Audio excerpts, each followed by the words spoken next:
Welcome back, everybody. My name's Al. Today we're in Princeton doing 6-inch copper K-gutter.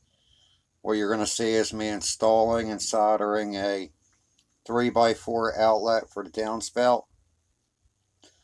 I like using a pen or a pencil. I find in the right lighting it pops really well. I know you can't see it in this video, but it's just a nice way to mark things.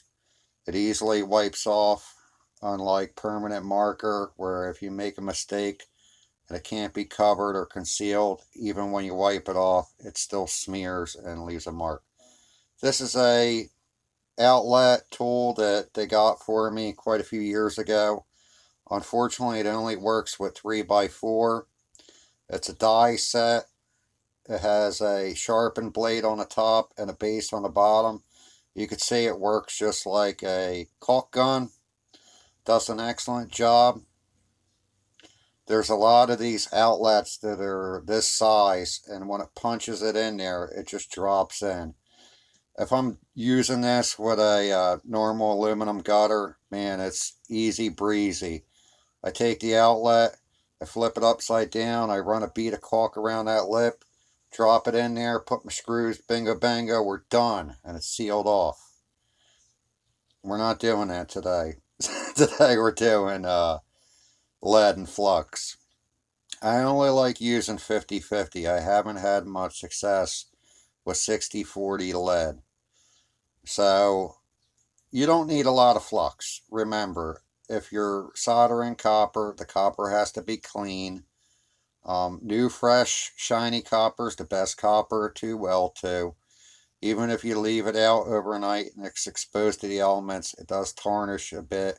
It will clean up with the flux and it'll solder well, but the longer you wait, the harder it is to solder. I apply a thin layer of flux around the outlet hole. I like doing a little bit under the bottom.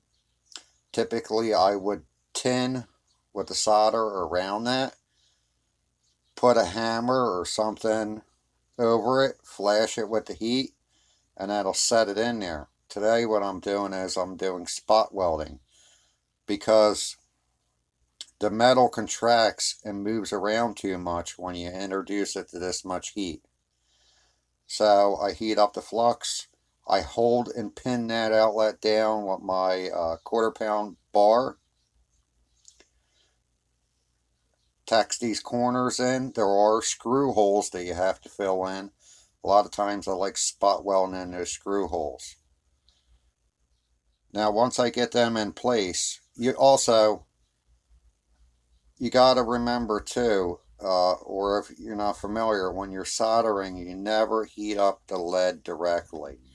To get a good weld, you want to heat up the copper and then let the solder flow to the heat.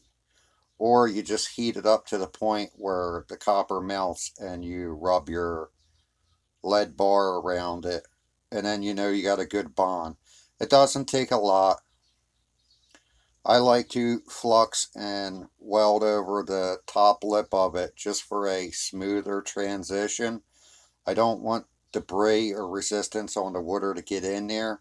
I want the water to get in, get the hell out of the gutter, and be done.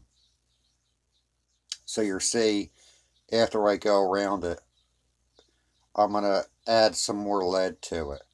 But to be honest with you, if there's no pinholes, there's no leak. The lead's not going to shrink, it's not going to disappear or go anywhere. To be honest with you, it'll outlast the copper if it's done right. It's tear resistant, just like any other solder. The solder is stronger than the material that you're soldering to. You'll find that the copper, steel, or whatever you're welding to is stronger than the weld itself. Hope this helps. Have a good one. Bye.